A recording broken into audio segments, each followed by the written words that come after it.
నందిగామ నియోజకవర్గంలోని కంచికచర్ల వీర్లపాడు మండలాల్లో PDS ration బియ్యం అక్రమ రవాణా మళ్లీ జోరందుకుందన్న ఆరోపణలు వినిపిస్తున్నాయి.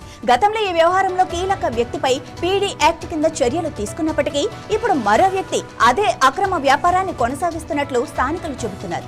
పేదలకు ప్రభుత్వం సబ్సిడీపై అందిస్తున్న రేషన్ బియ్యం లక్షిత లబ్ధిదారులకు పూర్తిగా చేరటం లేదన్న ఆరోపణలు కంచికచర్ల వీర్లపాడు మండలాల్లో వినిపిస్తున్నాయి. ప్రతి నెల 25వ తేదీ నుంచి వృద్ధులకు ఇంటి వద్దకే రేషన్ పంపిణీ చేసే విధానాన్ని కొందరు అక్రమ వ్యాపారులు దుర్వినియోగం చేస్తున్నారని స్థానికులు చెబుతున్నారు.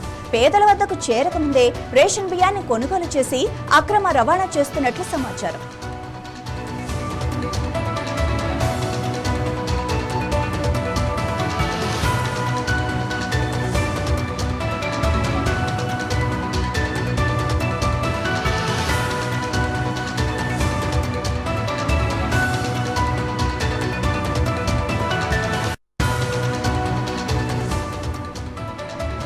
ఈ వ్యవహారంలో గత నెలలో కాజా సత్యనారాయణ అలియాస్ జయంతి సత్యంపై పీడీ యాక్ట్ కింద కేసు నమోదై అరెస్టు జరిగిన తర్వాత అక్రమ రవాణా ఆగుతుందని ప్రజలు భావించారని, అయితే ఇప్పుడు మరో వ్యక్తి రంగంలోకి దిగి అదే తరహా కార్యకలాపాలు కొనసాగిస్తున్నట్లు స్థానికులు ఆరోపిస్తున్నారు.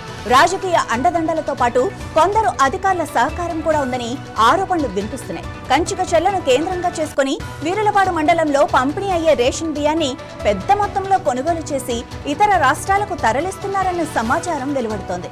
ఈ ఆరోపణలపై సంబంధిత అధికారులు సమగ్ర విచారణ చేపట్టి వాస్తవాలను వెలికితీసి అక్రమాలకు పాల్పడుతున్న వారిపై కఠిన చర్యలు తీసుకోవాలని స్థానికులు కోరుతున్నారు.